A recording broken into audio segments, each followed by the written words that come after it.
Vamos con el tercer invitado. Directamente vamos a darle la cordial bienvenida al economista Carlos Marx Carrasco, ex ministro de Trabajo, ex director del Servicio de Rentas Internas. Con él vamos a hablar sobre las reformas laborales e incremento al salario básico, que el gobierno en su campaña, en su propuesta, habló de que iba a incrementar $100 durante los 4 años. ¿Cómo está, economista? Buenos días. ¿Me escucha? Les escucho claramente. No sé si ustedes me escuchan a mí. Perfecto, economista. Qué bueno. Muy buenos días. Un saludo a ustedes, a los amables oyentes. Gracias por la invitación. Bueno, ahora vamos a ver si es que hasta finales de año se cumple con una de las tantas ofertas de campaña: incrementar el salario básico unificado o mínimo vital, que no es lo mismo, pero así se lo conoce, hasta $500.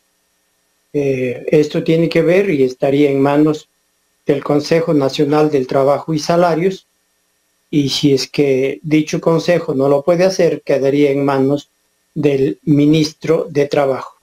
Creo que la hora difícil por la que atraviesa el país, la situación de la contracción de la demanda agregada, requiere precisamente una política salarial que se compadezca con el costo de vida, con las necesidades de los hogares ecuatorianos, y para cumplir con la oferta de campaña, creo que lo pertinente, lo prudente inclusive sería que esos $100 de la oferta de campaña se lo dividan en los 4 años en los que le corresponde ejercer la presidencia al señor Guillermo Lasso, de manera que subir el salario básico unificado a $425, creo que ni más ni menos. Sería una medida prudente, no tan justa que digamos, porque el costo de la canasta básica de consumo es bastante mayor. Estamos hablando de más o menos $740, $750 el costo de la canasta básica de consumo, y además hay que tomar en cuenta que, de conformidad con el INEC, hay 1.6, estadísticamente es explicable, pero técnicamente o en términos pragmáticos, no puede haber 1.6 personas perceptoras de ingresos en los hogares, pero estadísticamente ese es el dato, de manera que si es que esto es así, estaríamos hablando de 400 que tenga el 1 más el 60% de 400, 240, es decir, que en los hogares habría en promedio, para quienes ganen el básico, habrían 640 de ingresos, lo que quedaría un remanente, un faltante por cumplir para cubrir todo el costo de la canasta básica de consumo. Esperemos que el Consejo Nacional de Trabajo y Salarios, que fue creado ya a nivel de Código del Trabajo en la reforma de 2015, pues esté a la altura de las condiciones de la situación económica y social, sobre todo del país. Espera el conjunto de ecuatorianos. Creo que el presidente de la República cumpla con su palabra, y el Consejo Nacional del Salario es órgano consultor, asesor tripartito: Estado, productores y trabajadores, o empresarios y trabajadores, deben reunirse y más bien aprobar pronto, creo, sin más dilaciones, para evitar incluso generar especulaciones. Bueno, yo lo veo que la cosa no va a estar tan fácil para el gobierno y la va a tener bastante cuesta arriba. Por ahí escuchamos a representantes de los empresarios que no están de acuerdo con ese posible aumento a $25 durante este año. Nosotros sabemos que $25 es poco, pero en realidad, bueno, la situación tampoco anda bien en el país. Decir que las cosas andan bien, no creo, aunque el gobierno dice que ha habido un aumento de puestos de trabajo, que hay más de, no sé si 200 y pico de mil nuevos cargos que han ocupado los ecuatorianos, pero eso parecería que es un repunte después de la pandemia, que mucha gente cerró, mucha gente dejó de trabajar y nuevamente esas personas creo las están contratando. Pero no va a ser tan fácil. Yo creo que el gobierno puede tener la intención de subir a $25, pero los empresarios seguramente se van a oponer, economista. Bueno, es esperable que eso ocurra, que los representantes del sector productivo diríamos, no estén de acuerdo con ese incremento. Es predecible realmente, pero hay que recordar que existe la dirimencia, por decir de alguna manera, del Ministerio de Trabajo. Si es que no se ponen de acuerdo entre trabajadores y empleadores, sabiendo inclusive que uno de los empleadores importantes es el Estado, bueno, no le queda más al Ministerio de Trabajo que aprobar por su cuenta, que dirimir, que diríamos moderar. Y en ese caso, obviamente que habría que esperar que se cumpla el compromiso, la palabra del presidente. Pero yo creo que hay que tomar en cuenta algunos elementos. Si bien la inflación no ha repuntado, no pasa del 1%, habiendo tenido en meses anteriores incluso tasas de inflación negativa, es decir, deflación, asunto sumamente peligroso, lo que quiere decir que la economía en general está de bajada. El PIB el año anterior tuvo un descenso del 7.8%, para este año se espera un crecimiento cercano al 3%, y el año entrante también un crecimiento cercano al 3%, pero si es que entendemos que el salario es no solamente el precio del trabajo, sino es también debe reflejar el valor del trabajo, porque una cosa es precio y otra cosa es valor. El salario paga el precio, no el valor, porque el valor obviamente es superior al precio. Es decir, ahí existe una suerte de excedente, existe una suerte de trabajo no pagado y que va a engrosar la tasa de ganancia de la empresa, la tasa de ganancia del capital. Y aquí se puede argumentar, y eso he escuchado permanentemente, bien, el salario debe ser correspondiente a la productividad del trabajo. Sí, pero ahí hay su trampa teórica desde la perspectiva neoclásica, porque el producto marginal, es decir, el aporte del último trabajador a la producción, generalmente o siempre es menor al aporte del trabajador anterior y así sucesivamente hasta el primer trabajador. Consecuentemente, el producto marginal del último trabajador es menor al salario medio que perciben los trabajadores. Por lo tanto, esa trampa creo que no vale en el análisis teórico y hay que tomar en cuenta más bien el costo de vida, hay que tomar en cuenta el comportamiento de la economía. Estamos frente a un crecimiento esperado del 3%, hay que tomar en cuenta, sí, efectivamente, la competitividad.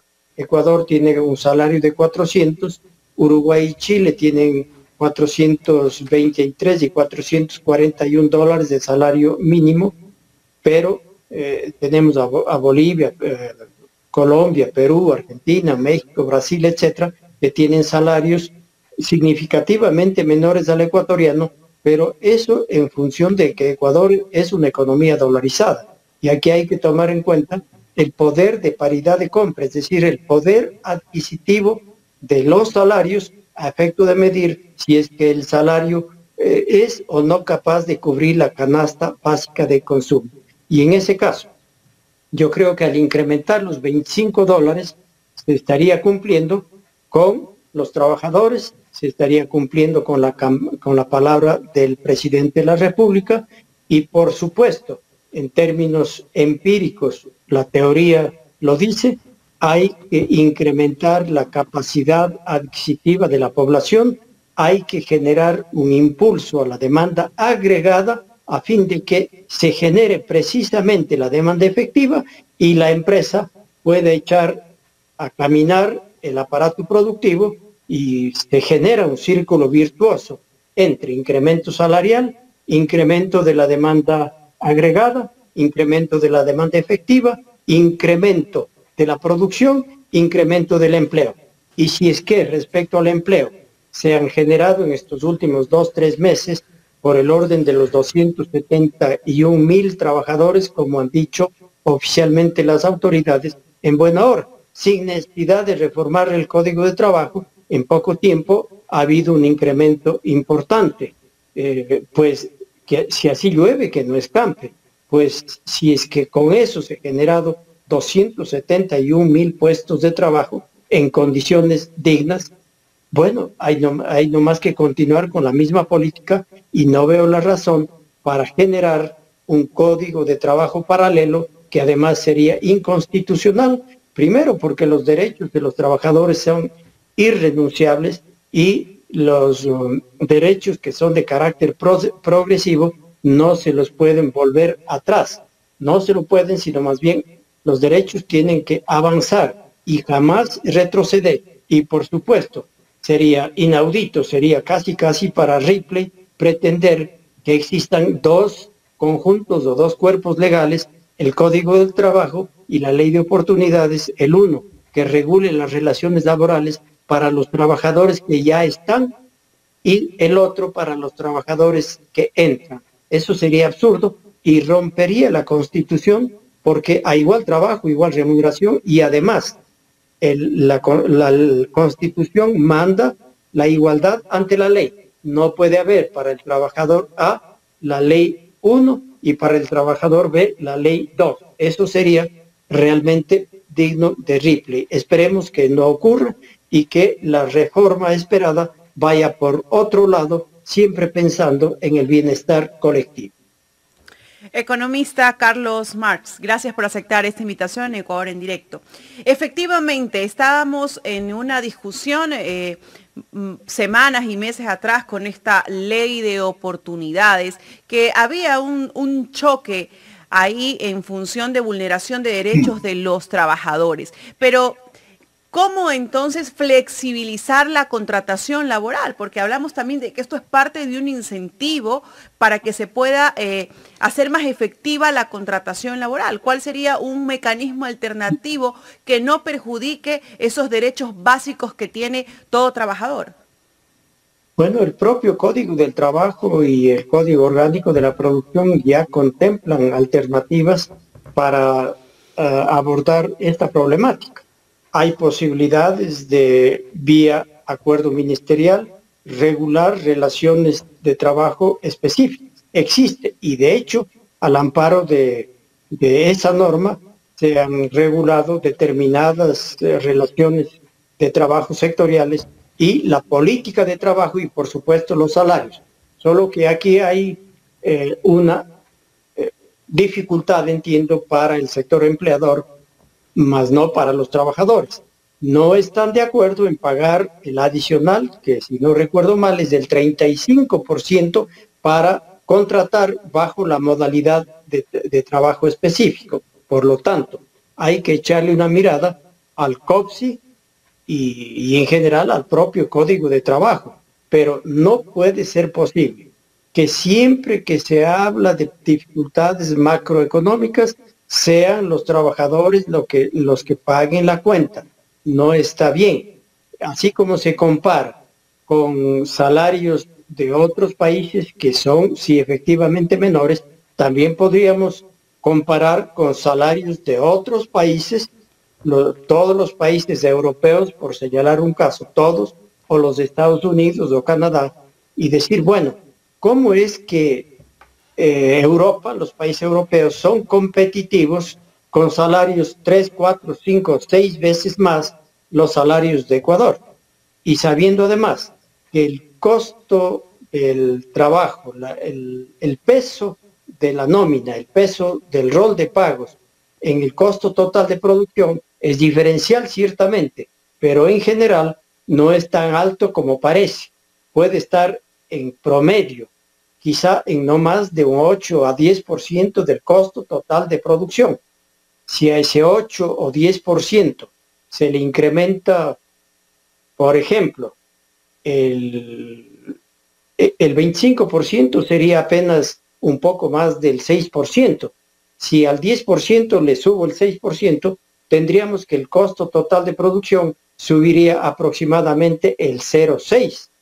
El 0,6, es decir, si algo cuesta 100, pasaría a costar 100,60 centavos. Y sí, habrían ciertas dificultades, pero no tanto como se pretende. Hay que buscar el mejoramiento de la competitividad por la vía del desarrollo tecnológico, por la vía de la productividad y por la vía, por supuesto, de la capacitación tecnológica y capacitación del talento humano. Parecería que buena parte del sector empresarial es cicatero en invertir en el talento humano. Eso hace mucha falta, tener talento lo suficientemente capacitado como para que mejore la productividad del trabajo a través de las mejoras tecnológicas y, por supuesto, los procesos productivos tienen que estar acorde al signo de los nuevos tiempos.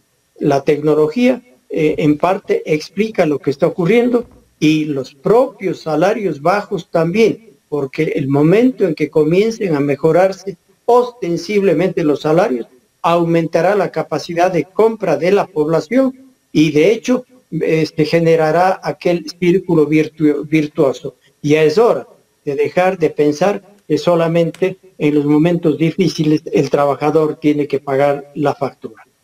Bueno, siempre es el consumidor final, el trabajador, el que termina pagando esta factura, a quien se le mete la mano al bolsillo. Pero, ¿qué nos dicen las empresas? ¿Qué nos dicen los empresarios? ¿Por qué nosotros tenemos que pagar esa culpa de estas crisis económicas o del mal manejo del país? ¿Cómo podríamos dividir esta carga, economista?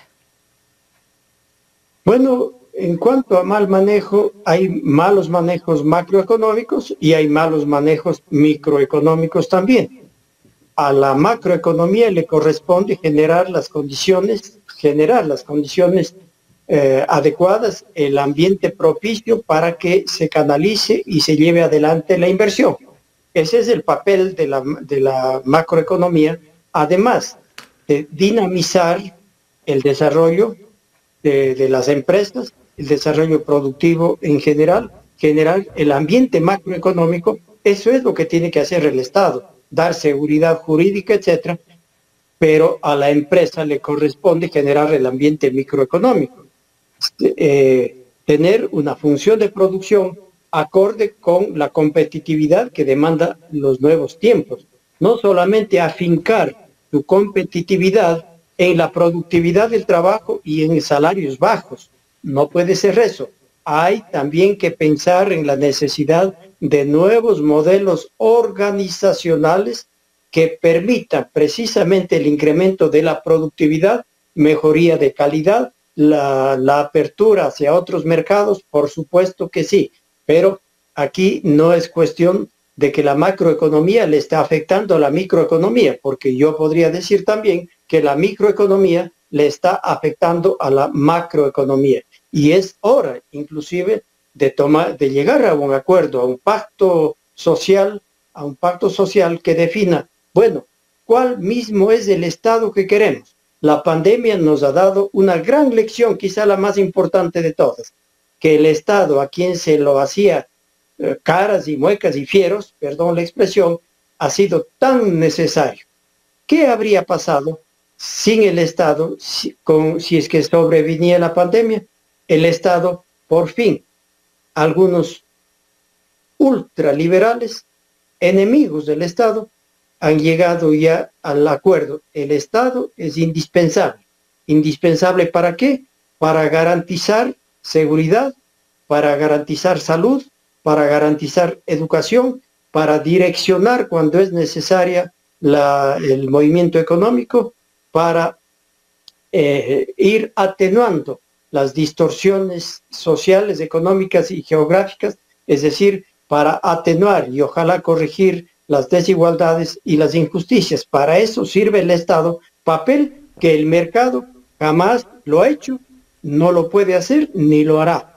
No existe, así como para el desarrollo de la sociedad, otra unidad más bien pensada por el ser humano que sea la familia.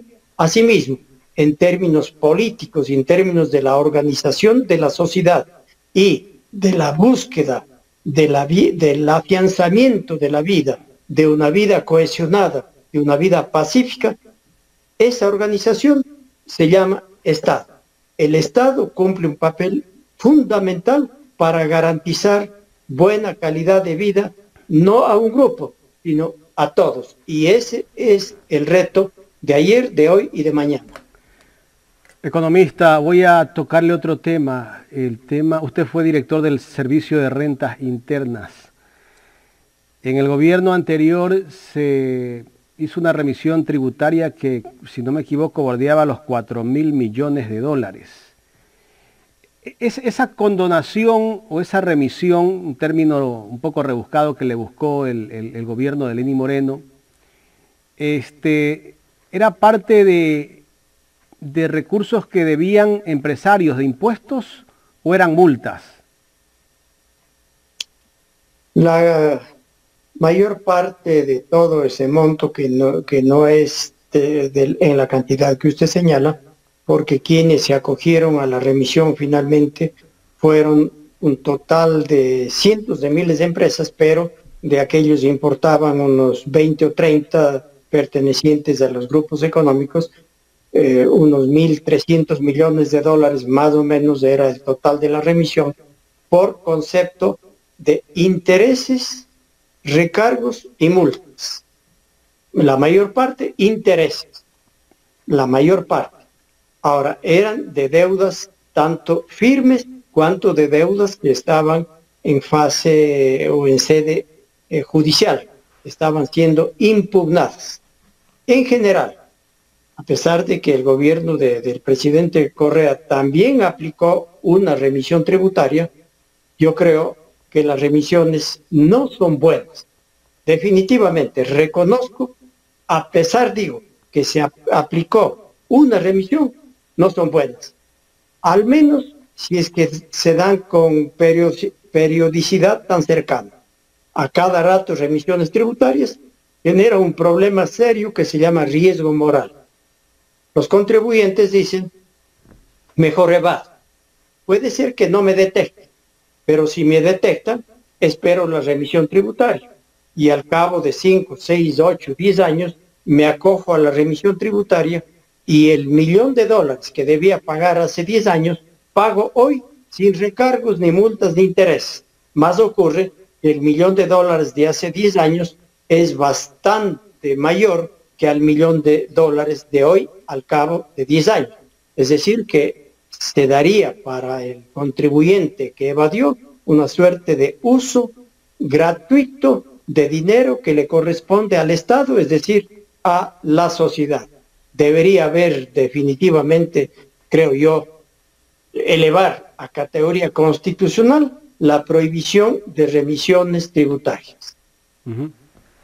La CEPAL ha hecho un estudio acá en nuestro país donde ellos nos dan una cifra bastante alta en cuanto a la evasión tributaria que existe en el país. Se habla de 7.000 millones de dólares anuales. ¿Podrían ser estas cifras en realidad reales, economista? Cuando nos dicen eso, estamos hablando que con esos recursos el país tendría dinero para cubrir el déficit fiscal y hasta le sobraría.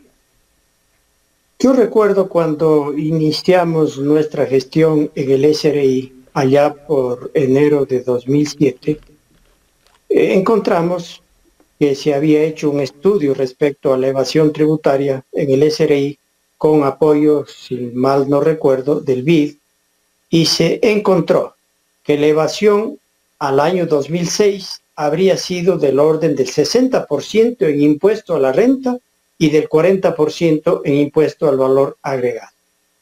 Al año 2014, hacia inicios, nosotros habíamos realizado la evaluación y se estimaba que la evasión habría bajado al 30% en impuesto a la renta y al 20% en impuesto al valor agregado. Combatir el 100% de la evasión y la elusión tributaria es tarea extremadamente compleja, casi imposible diría. Casi todos los países en mayor o menor grado tienen algún tanto por ciento de evasión tributaria. En los países europeos se estima que podría estar en más o menos un 15%, aunque generalmente son muy reacios a entregar las cifras porque no es pues una cifra halagadora de ninguna manera decir que la evasión es del tanto por ciento. Ojalá algún día se pudiera tener una evasión del 0%. Entonces, la CEPAL entiendo que hizo sobre la base del estudio de brechas entre lo que debía cobrarse y lo que realmente se cobró, o entre lo que debía pagarse y lo que se pagó. El referente fundamental tiene que ver con las cuentas nacionales y particularmente el Producto Interno Bruto. Se estima, digamos, si son 100.000 millones de dólares de Producto Interno Bruto y hay un IVA del 12%, tendríamos en principio que por IVA debería recaudarse 12.000 millones de dólares, 12.000 millones de dólares. Pero de ahí le vamos restando qué es lo que no tiene IVA. Los productos de la canasta básica de consumo no tienen IVA, sino su tarifa es cero. Y así vamos evaluando sector por sector y llegamos a establecer cuánto debe ser la recaudación, cuánto se recauda, el resto es de evasión. ¿Cuánto se está recaudando actualmente de IVA? De IVA se recauda aproximadamente unos 6.000 millones de dólares anuales. O sea, la mitad, sin descontar... Pero eso no quiere decir que la evasión sea de 6.000 millones. Claro.